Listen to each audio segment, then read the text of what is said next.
My brother hid Mom's last letter from me. I found it, and I read it at his wedding. I didn't go to Preston's wedding to make a scene. I went because I needed to look him in the eye one last time before I let go of everything we used to be. But when I stood up to give the toast, what I held wasn't a champagne flute. It was my mother's final letter. The one he swore never existed. My name is Lauren Godwin. I'm 33, born and raised in Portland, Oregon, and I work as a legacy archivist. It's not a job most people understand. I help families preserve their histories through documents, letters, photographs, and quiet moments passed down across generations. It's not glamorous work, but it taught me that the most valuable things people leave behind are never what they list in a will. It's what they write in private. What they whisper when they think no one's listening. What they hide inside old books and taped drawers. I didn't expect my own life to become the kind of story I usually preserve for clients. But when our mother, Janet Godwin, passed away 9 months ago, it set off a series of events that pulled apart everything I thought I knew about family, memory, and trust. Mom was the kind of woman who made you feel like your words mattered. She worked as a lettering artist and calligraphy instructor, and her handwriting was the stuff of local legend. She believed deeply in written expression, in taking the time to say things right, and in creating permanence through ink and paper. For every milestone in my life, she gave me a letter, some short, some long, always written in her careful script, on her signature cream stationery.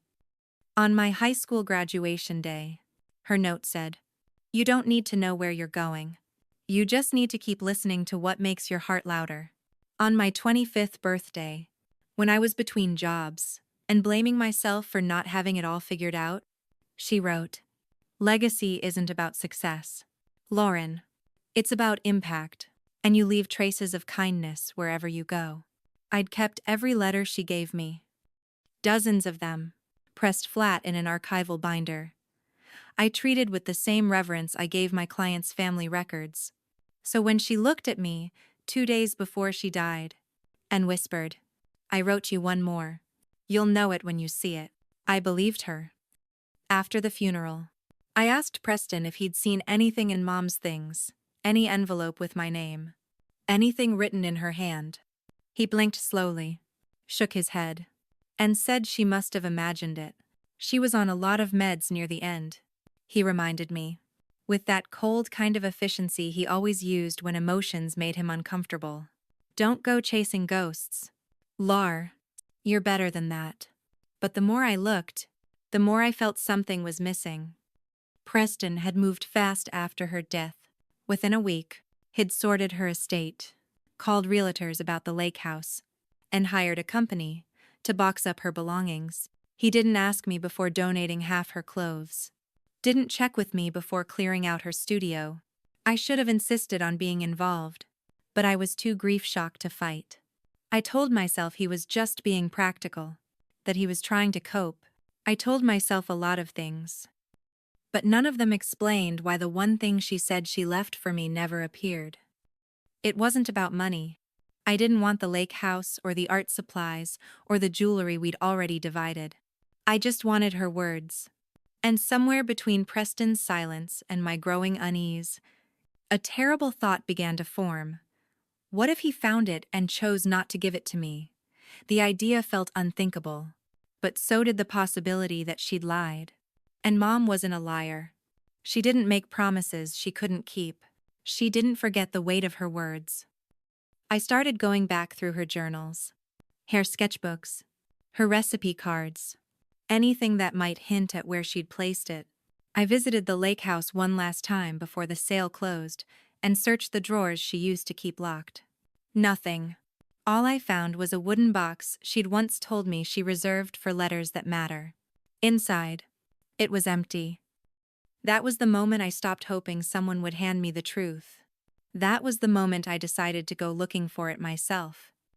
I've spent most of my adult life helping other families make peace with the past, but I wasn't prepared to face the silence in my own. After weeks of waiting, watching, and searching. I started asking questions more directly. I reached out to Frances, the estate attorney, who had handled Mom's affairs for over a decade. She was warm, measured, and professional. But when I asked if Mom had left any personal correspondence, her answer was simple. Nothing formal was filed, she said, glancing at her notes. But Catherine always kept certain matters outside legal channels. If she intended you to receive something, she likely would have left it among her things. That sounded right. Mom never believed in locking emotions in legal documents. She believed in handwriting, intention, and timing. But if she left the letter among her belongings, and I'd already combed through every drawer, every journal, and every corner of that house, then something wasn't adding up. Frances's answer didn't calm me. It sharpened the tension that had been humming under my skin for weeks. If she thought the letter was physical, and I believed Mom truly wrote it, then someone else had gotten to it first. That someone, I suspected, was my brother. Preston had always been good at strategy. He was the kind of kid who calculated his allowance, reinvested birthday money, and negotiated trades on the playground with the tone of a hedge fund manager. As adults, we lived completely different lives. While I built quiet trust with families through stories and preservation, Preston made his living advising clients on how to maximize return and minimize risk. He wore success like a tailored suit, polished and precise. And he wasn't cruel. Not exactly. But he was deliberate. And he hated anything he couldn't control, including emotion. The next time I saw him was at a family brunch 2 months after the funeral. He arrived late, phone in hand, distracted but performative. When I brought up Mom's missing letter again, he sighed like I was bringing up a sore tooth he thought had been removed. "Lauren, I've told you. There's nothing else. You're letting grief make you paranoid." He looked me in the eye when he said it, and for a moment I almost believed him. But then I noticed the way his jaw tightened when I didn't drop it. The way he changed the subject before I could ask where Mom's old writing desk had gone. That desk used to sit in her upstairs studio, the one she called her quiet room, filled with old ink bottles, pressed flowers, and the smell of cedar and lavender. I'd seen the movers haul out boxes from that space the day after she passed. But when I asked Preston where they were stored, he claimed he didn't remember. Probably donated or tossed, he said too quickly. The doubt I'd been trying to suppress cracked wide open after that. I began retracing our steps in the days after Mom died. I remembered being told to go home and rest the morning she passed. After sitting by her hospice bed for nearly 36 hours, I'd barely slept, and the nurse had all but pushed me out the door to shower and eat something. When I came back, Preston was already there. He said he'd just arrived, but a half-eaten energy bar on the counter and a shift in the closet told a different story. At the time, I hadn't thought anything of it. Grief dulls your ability to recognize motive. But now, that morning, sat in my memory like a puzzle piece forced into the wrong place. He had time, he had access, and he had reason. I started asking more questions. Quietly, I called the hospice nurse, the moving coordinator, even a few of Mom's former students who had dropped by during her final week. One of them mentioned seeing Preston sorting through her files while I was asleep on the couch. Another recalled overhearing him ask where Mom had kept her personal writings. No one found it suspicious then, but I did now. I found Aunt Moira's number and arranged a visit. She had always been close with Mom, though we hadn't spoken much since the funeral. When I mentioned the letter, she leaned back, eyes soft with memory. "She told me she was writing something for you," she said, voice steady. "Said it was private. Something you'd understand better when you were ready." I asked if she ever saw the letter. She hadn't, but she remembered Mom growing more protective of her writing desk toward the end. "Wouldn't let the hospice aides move it," she added. Said it had her legacy inside. That word hit me hard. It wasn't a term Mom used lightly. She believed legacy wasn't what you left behind, but what you left in people. I realized I'd been treating this like a mystery to solve, when in truth it was something more fragile, something personal. The silence from Preston grew louder every time I tried to talk to him. When I texted about the letter, he didn't respond for days. When I finally called and asked directly if he had found anything in the days after Mom passed, he paused too long before saying no. "Why can't you just let it go?" he said. Like my search was a character flaw. But I wasn't chasing drama. I was chasing a promise. And somewhere deep in my gut, I knew that letter existed. What I didn't know yet was just how far he'd gone to keep it from me. I didn't confront Preston right away. I wanted to be sure. I wanted more than suspicion. More than intuition and half-finished memories. So I did what I've done for clients 100 times. I built a timeline. I printed photos from Mom's house. I mapped every box I remembered seeing. I recreated the layout of her studio. And that's when I saw it. One of the photos, taken 2 days after the funeral, showed Mom's cherrywood desk still in place by the upstairs window. The same desk was missing a week later when the movers came. I called the estate sale coordinator, hoping it had gone to auction, but she told me that item had been removed from the sale list by the family. According to her records, Preston had kept it. Not only that, he picked it up himself, 3 weeks after Mom passed. That was the tipping point. I remembered Mom saying once that desk had hidden compartments. She loved hiding notes, old stamps, and small pressed flowers inside them, like they were time capsules, meant for future discovery. I didn't know what Preston had found, but I knew where to look.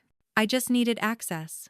My chance came unexpectedly when Charlotte, Preston's fiancée, invited me to lunch. She said she wanted us to start fresh, to ease any tension before the wedding. I said yes without hesitation. Over salads, I didn't order, and wine, she barely touched.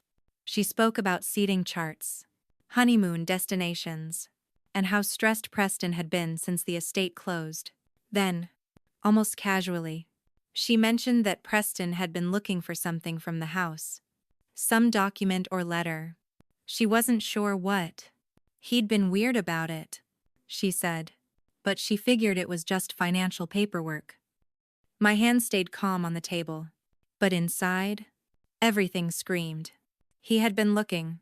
That meant he knew it existed. That meant he had read something he shouldn't have, or at least suspected its value. As she walked to the restroom, I noticed her handbag left open on the booth. Inside, her condo keycard was visible, clipped to a floral pouch. I can't explain how I justified what I did next. Maybe it was instinct. Maybe it was desperation. But I slipped the card from her bag, memorized the digits, stamped on it, and returned it without hesitation. That night, I wrote down the code. Then I waited. 2 days later, Preston and Charlotte posted photos from a wedding tasting event. I checked the timestamp, confirmed they were out, then drove across the bridge to his condo. It was a sleek, high-rise unit filled with sharp angles and colder light than I remembered. I stepped inside and found the desk immediately. It had been pushed into the corner of the guest room, half buried beneath framed certificates and unopened gift boxes. It looked out of place. Too soft. Too sentimental. Too much like Mom. I knelt down and opened each drawer slowly. Receipts, notebooks, tax folders, all filed in his rigid system. But in the second drawer, tucked beneath a spare charger, I found a folded invoice. It was from a private storage facility across town, dated exactly 4 days after Mom's death. The name on the unit, Preston Godwin. I didn't need to find the key. That piece of paper told me everything. He had taken more than just the desk. He had taken entire boxes. He had paid to keep them off the record, out of the estate process, out of my sight. I heard the front door open just as I slid the drawer closed. Panic froze my lungs. I slipped into the laundry closet, heart thudding so loud, I was sure it could be heard. Through the cracked door, I watched Preston walk into the room, phone to his ear, pacing.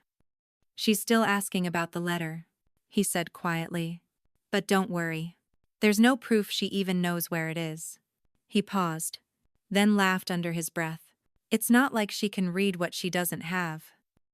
It hit me like a punch. The confirmation, the indifference, the contempt. He wasn't just hiding the letter. He was counting on me losing hope, on me questioning my memory, my instincts, my mother's final promise. The worst part wasn't that he lied. It was that he assumed I'd give up. I waited until he left the room to slip out quietly. I didn't say a word. I didn't need to. What I'd seen and heard was enough to end whatever remained of our sibling trust. That night, I sat alone in my apartment, the storage receipt in my lap, and made a promise. I wasn't going to let this end in silence. If my mother believed her final letter mattered enough to hide, to protect, to write through pain, then I would honor that effort with my persistence. The question now wasn't whether he had taken it. It was how much longer he thought he could keep it from me. I didn't sleep the night I found the storage receipt. I stared at it on my desk for hours, memorizing every detail, like it might disappear if I blinked. The next morning, just after sunrise, I drove across town to the address printed at the bottom. The storage facility sat at the edge of the industrial district, tucked behind a row of old warehouses. It was the kind of place people use to forget things, not protect them. The woman at the front desk glanced at my ID, glanced at the receipt, and typed into her computer without much interest. I gave the access code Preston used, the one printed at the bottom of the invoice. To my surprise, it worked. I didn't need a key or signature.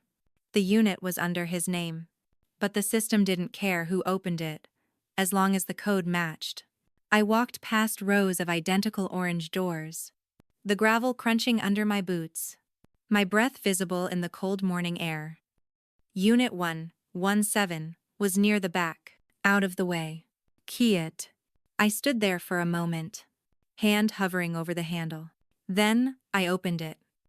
Inside were stacks of boxes, a few pieces of furniture wrapped in old blankets, and a tall shelving unit filled with what looked like files and books. At first glance, it looked like a donation pile or the leftovers from an unremarkable life. But then I saw the familiar pattern of the green floral blanket Mom always kept on her reading chair. I saw the shape of her typewriter under a plastic cover. I saw a box labeled, "Private, Catherine's Papers," in Preston's handwriting. It was real.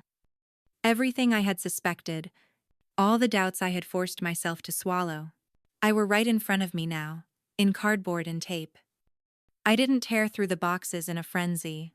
I moved slowly, methodically, the way Mom used to unpack after each move, careful not to rush.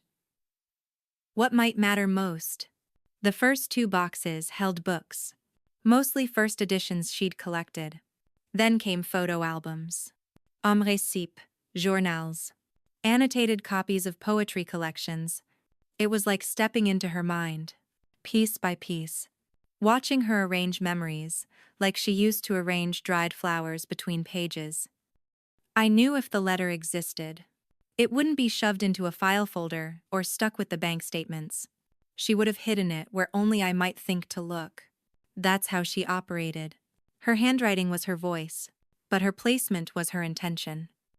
Near the bottom of the largest box was a copy of Rilke's Letters to a Young Poet, a book she gave me for my 16th birthday. I remembered her telling me it changed her life when she was my age, that it taught her how to live with questions instead of racing toward answers.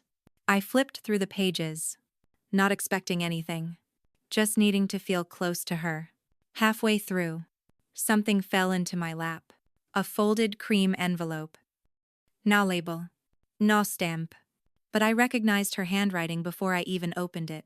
On the front, in her unmistakable script, was my name. I didn't open it there. My hands were shaking too hard. I placed it carefully in my bag, repacked the box, exactly as I'd found it, and closed the storage unit without touching anything else. It didn't feel like victory. It felt like something far more delicate, like holding someone's last breath. I drove straight to the old park she used to love, the one by the lake where she'd sit for hours, sketching or grading papers.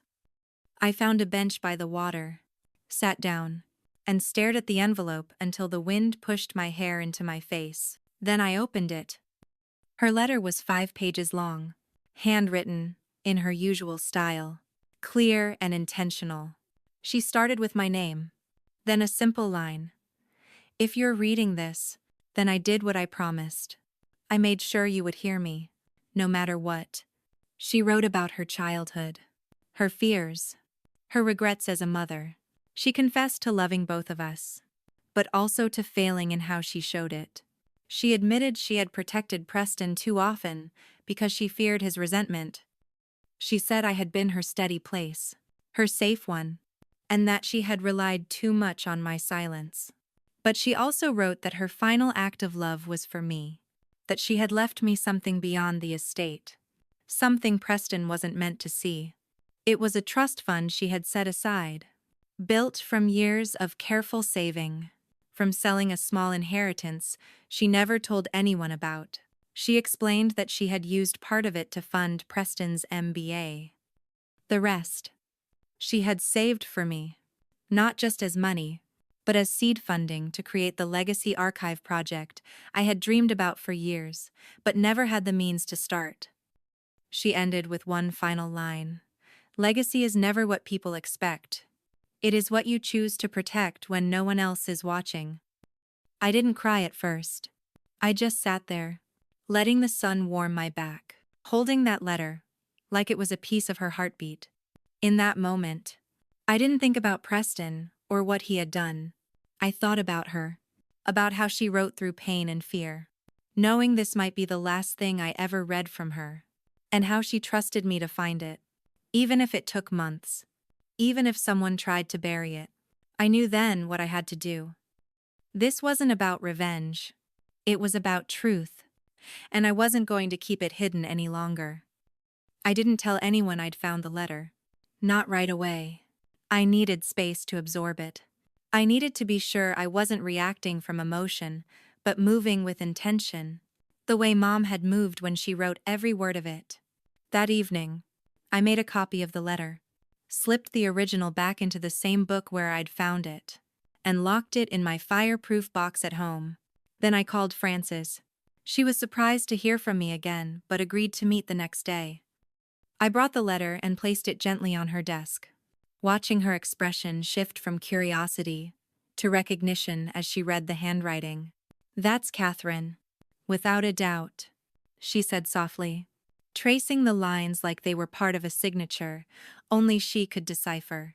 I asked her whether the letter had legal standing, whether the trust Mom described could actually exist. Frances nodded slowly, opened her filing cabinet, and pulled out a sealed envelope marked, "Hold personal instruction. 6-month delay." She looked at me then, her voice steadier. "Catherine left this with me before her final update to the estate. She asked that I wait half a year after her passing before delivering it to you, unless you requested it sooner." My hands went cold. Frances slid the envelope across the table. Inside were notarized instructions confirming everything Mom had written. The trust was real. The money was real. The purpose was real. And most importantly, the allocation had been done carefully. 2. Honor both children in different ways. Preston received the house and early education support. I received the means to build something lasting in Mom's name. "Your mother was thoughtful," Frances said. "She wanted you to have options. And she wanted to shield this from unnecessary conflict." I didn't say anything right away. I kept thinking about how Preston had known, maybe not all of it, but enough. Enough to understand it wasn't his. Enough to know it changed the story.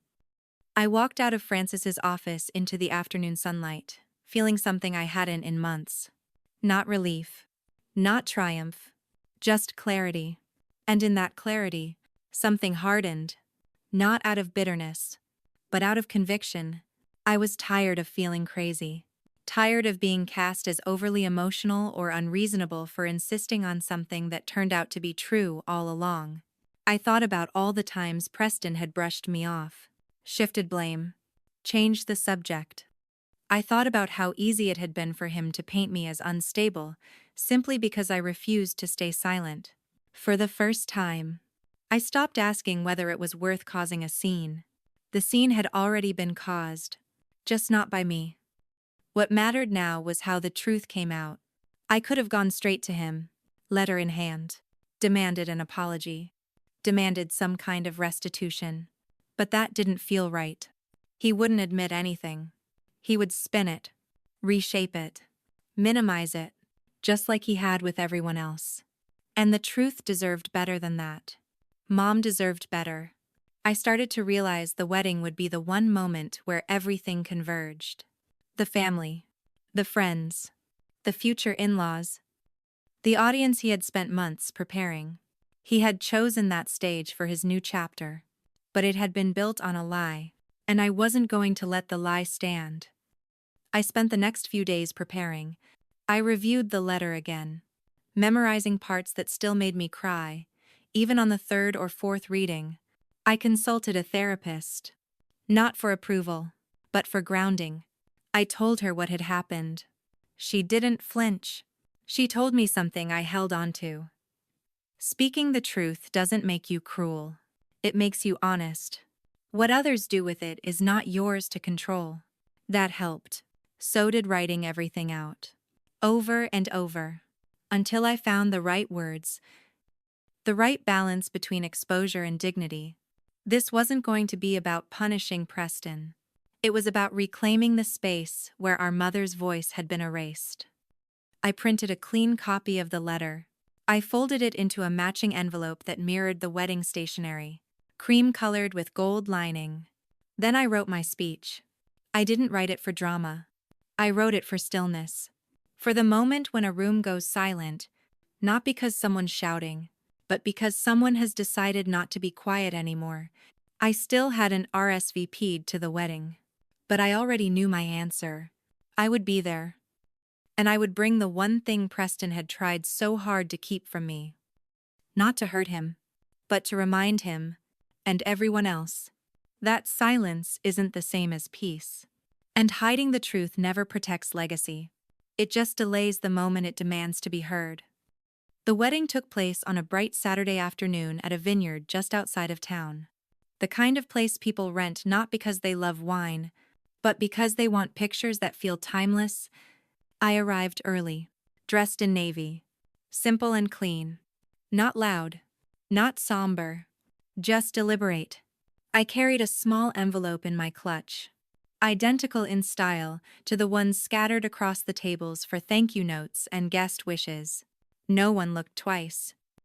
As guests trickled in, I exchanged quiet pleasantries, avoided questions, and observed Preston from across the patio as he adjusted his cufflinks and shook hands with relatives he barely called. He didn't notice me at first. Or maybe he did and chose not to react. Either way, we didn't speak before the ceremony began. Charlotte walked down the aisle in lace and silk, glowing in that delicate, curated way brides do when everything has been measured to perfection. The ceremony was short, filled with soft piano and carefully rehearsed vows. I didn't cry. I watched, not coldly, but clearly. As they kissed and turned to face the guests, I saw the satisfaction on Preston's face. Not just joy. Certainty. Control. Everything was in place. Every variable accounted for. Until it wasn't.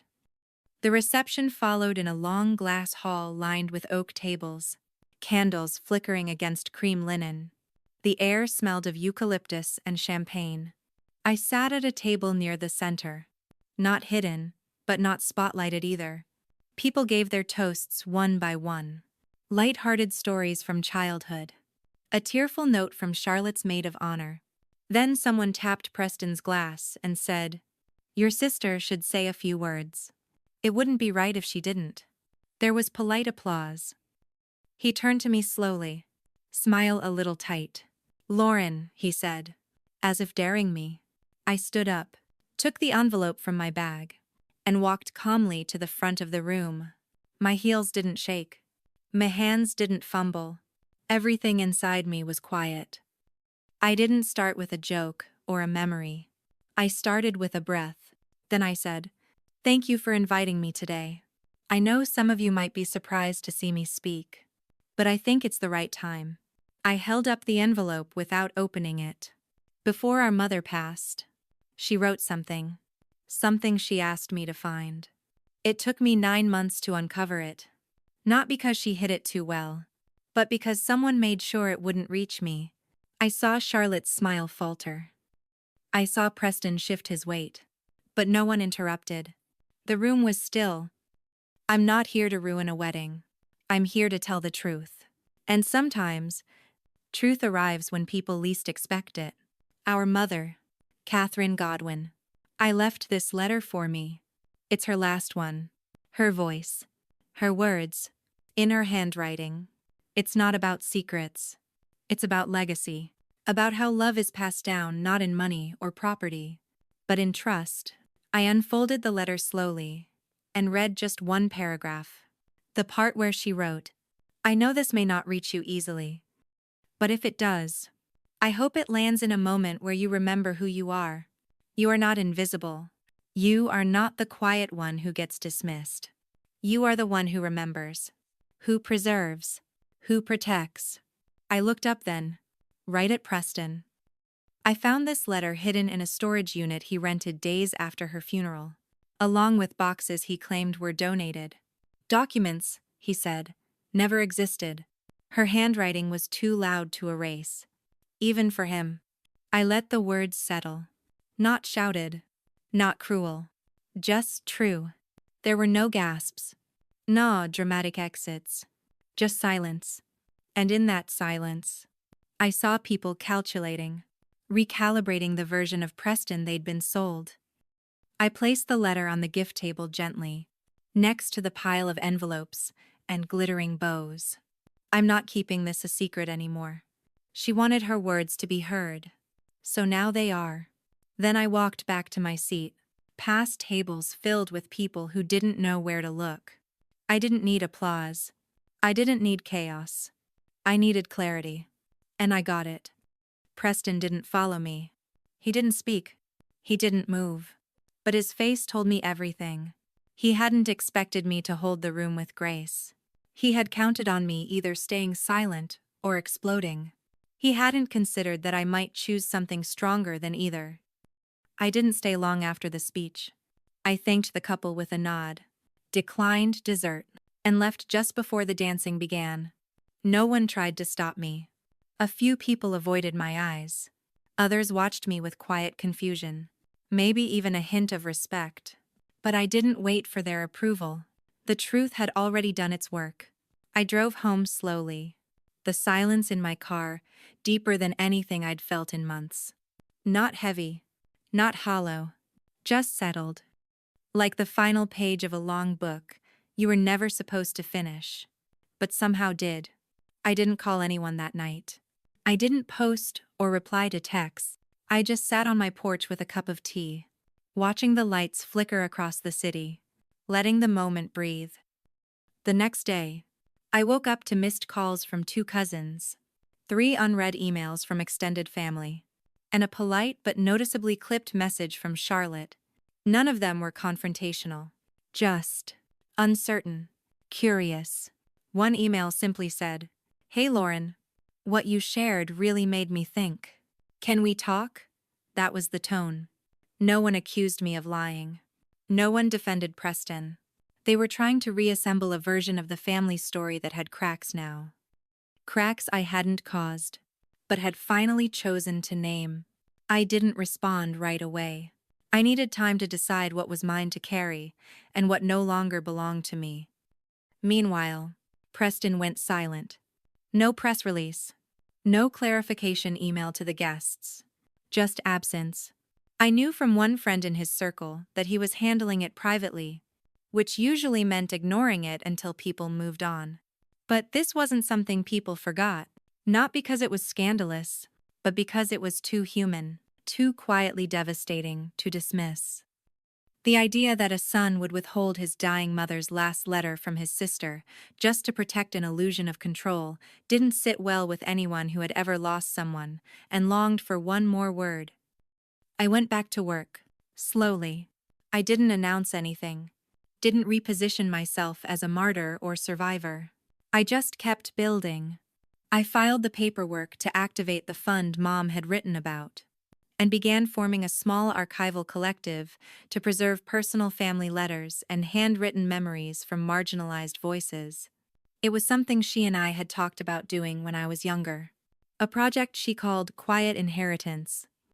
Stories that don't make headlines, but save people in smaller, deeper ways. That was the part of the letter that stayed with me most. Her insistence that our stories mattered, even if no one else believed us at the time. One afternoon, about a week after the wedding, I received a formal-looking letter in the mail. It was from Preston's attorney. I opened it slowly, expecting legal pushback, but instead, it was a brief notification. Preston had formally withdrawn his contest over the estate fund allocation. No noche. No apology. Just silence again. But this time, it carried weight. Not guilt. Necessarily. Just resignation. He had lost control of the version of himself he wanted the world to see. And I hadn't needed to scream or break anything to make that happen. All I had done was speak in my mother's voice, when she no longer could. Frances called a few days later. She said, "You know, I think your mom would have been proud of how you handled it. She wasn't always proud of how she handled things herself." I didn't know what to say, so I just nodded, even though she couldn't see me. There was something healing in that small acknowledgement, that we were all just trying to figure it out, generation after generation. And maybe the win wasn't in destroying what had hurt us. Maybe the win was in refusing to carry it forward. People started calling less. The topic faded from group chats, but something had shifted for good. I could feel it in the way people looked at me at gatherings. Not like I was the quiet one anymore. Not like I was the shadow at the edge of family photos. But someone who had chosen the harder truth and come through with dignity.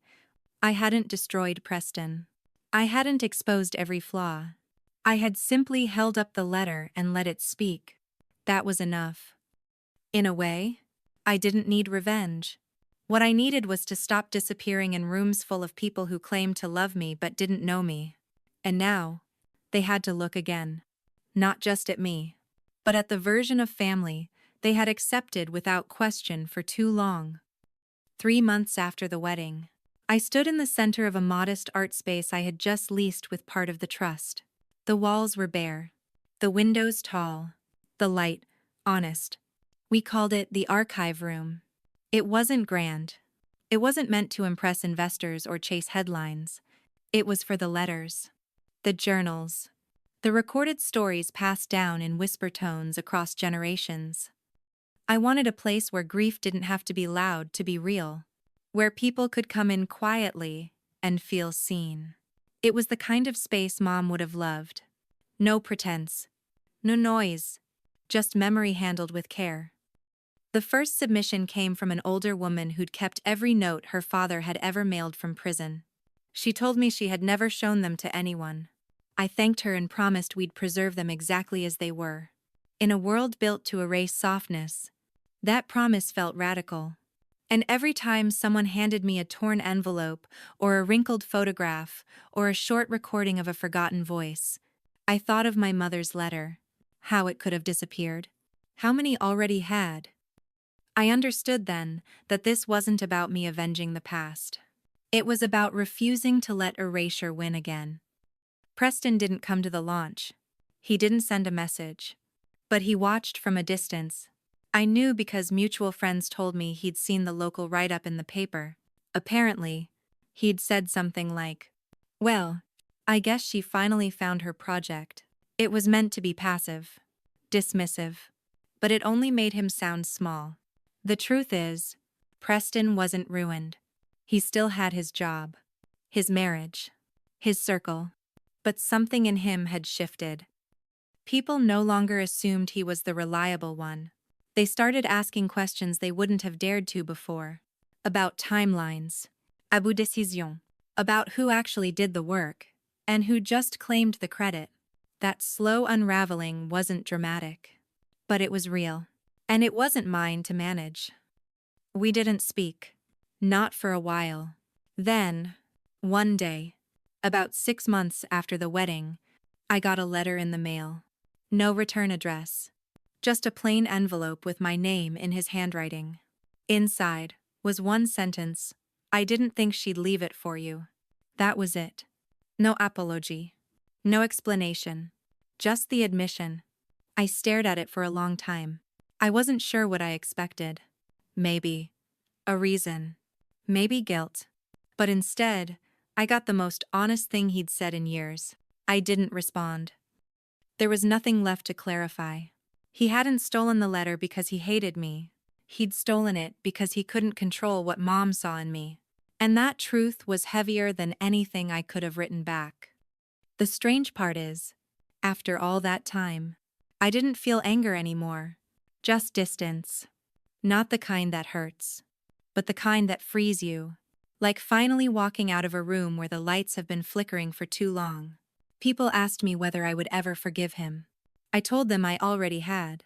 Just not in the way they thought. Forgiveness, for me, didn't mean reunion. It meant no longer letting his silence shape my own. The archive room slowly filled with names and stories and fragile ink. Volunteers came. Donors appeared quietly, handing us checks without fanfare. One of them told me, "We don't always know where to put our pain. You gave it a place." I nodded. Not because I needed credit, but because I knew what it meant to carry something alone for too long, and for the first time, I didn't feel alone. Mom's trust had built something living, not a monument, not revenge, a presence. I never told most people about the letter, not the full contents, not the ending. Some things are meant to stay between two people, but I kept it framed in the office, not on display, just close. A reminder that what's lost isn't always gone. Sometimes it's just waiting, and sometimes the waiting is part of the healing. Preston and I exist in the same city now, but our lives don't overlap. He still shows up at family gatherings, still smiles, like nothing happened. But I watch how others interact with him. There's a distance now, subtle, but permanent. He lost something. Not reputation, not wealth, something keener. The benefit of the doubt. And once that's gone, it doesn't come back easily. It had been almost a year since the wedding. The archive room was running well, quieter than most nonprofits, but steady. Every now and then, someone would walk in, with trembling hands and a worn-out folder, not always sure what they were handing over, or why they kept it for so long. I'd just nod, open the folder carefully, and listen if they wanted to talk. Sometimes, we didn't say anything at all. Just silence between two people who knew memory doesn't always arrive in full sentences. I had gotten used to the rhythm. It was peaceful in its own way. Then, one afternoon, as I was sorting through a box of old cassettes, someone had mailed in anonymously. My assistant said someone was asking for me at the front. She looked unsure. "She says she's your aunt," she whispered. Frances. I hadn't seen Frances in months. Not since the wedding, where she disappeared sometime between the toasts and the awkward family photos. I stepped into the lobby and found her standing awkwardly near the door, holding a manila envelope close to her chest, like she wasn't sure whether to give it to me or leave. Her face looked tired in a way I hadn't noticed before. Like life had softened parts of her she once kept sharp on purpose.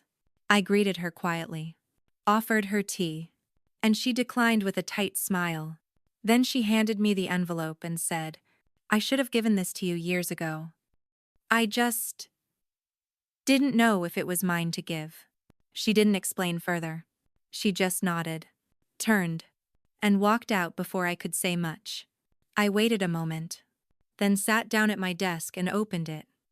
Inside was a letter. Not the one Preston had hidden, but another one, dated 2 weeks earlier. From Mom. Handwritten in the same slanted print I used to trace with my finger as a child. It wasn't long, but it was personal. She had written it to Francis. But most of it was about me. About how she'd been trying to write a second letter to me but hadn't known where to begin. How she was proud of the version of me I was becoming. The one who didn't need anyone's permission to be whole. She admitted she'd made mistakes with us. Especially with Preston. That she had. In her words, fed his story because it was easier than facing mine. And then one line that stayed with me longer than I expected. Lauren's truth may not be the loudest, but it's the one I trust to outlast us all. I sat there for a while, letting the words settle, letting them untie something in me I hadn't even realized was still tangled.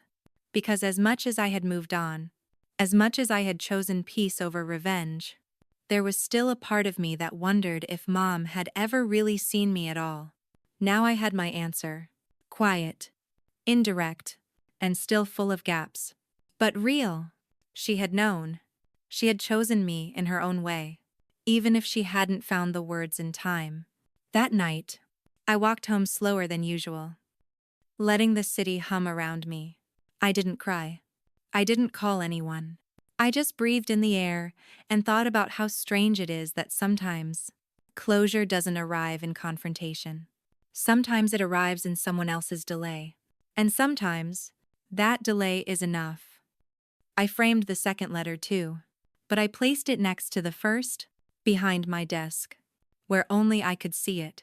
They belonged together, not because they completed each other, but because they complicated each other in the way real love often does. I didn't tell Preston. I didn't feel the need to. He had made his choice, and I had made mine. That balance, that quiet boundary, was the real inheritance. A few months later, the archive room received a grant from a storytelling initiative that focused on healing narratives. We used the funding to record spoken versions of the letters, including mine. I read Mom's words slowly, deliberately, letting my voice carry the cracks she'd left behind. Not to fix them, but to show they could still hold weight, still hold meaning, still hold us. One evening, a college student asked if she could interview me for a thesis about family silence and generational memory. Toward the end, she looked at me and asked, "Do you think the truth always wins?" I paused, then answered honestly, "Not always, but it waits. And sometimes, that's more powerful." She nodded and smiled, like she understood. And maybe she did. Or maybe she would someday. The following spring, the archive room hosted its first memorial event. Not for someone famous, not for a major donor, but for a woman named Dolores, who had written one letter a week to her daughter for 9 years, while she was in foster care. She never knew if the letters had been received. She just kept writing. Her daughter had walked into our space one day holding a shoebox full of them and said, "I think these saved me." That night, I stood in the back and listened as volunteers read those letters aloud, letting Dolores's voice ripple through a room of strangers who suddenly felt like family. I realized then that not all legacies are built on volume or scale. Some are built quietly, one page at a time, in the dark, without applause. And yet, they still reach someone. Maybe not when you expect, maybe not even while you're alive, but they reach. That was the night I finally understood that my mother's silence wasn't the end of our story. It was just a pause. I had to learn to read differently. She hadn't left me with answers. She'd left me with the capacity to ask better questions. About love. About voice. About the power of what we choose to carry forward. In some ways, her greatest gift wasn't the trust fund, or even the letter. It was the reminder that what is hidden isn't always lost, and what is lost isn't always wasted. That knowledge shaped me more than revenge ever could. Preston still lives 10 blocks from me, We occasionally cross paths at neighborhood events or family birthdays. He smiles. I nod. And we move on. There is no dramatic tension anymore. No secret waiting to be revealed. Just two people who made different choices with the same inheritance. I don't pity him. I don't resent him. But I also don't explain myself anymore. And maybe that's the most powerful kind of closure there is. The kind where you don't owe anyone a performance. Not even your past. Sometimes, people come into the archive room and ask if they can donate anonymously. I always say yes. I don't press for details. I let them leave behind what they've carried, without demanding explanation. Some of the most powerful stories we have are unsigned, unexplained, incomplete, but they matter. They all matter. Because someone decided not to let them disappear.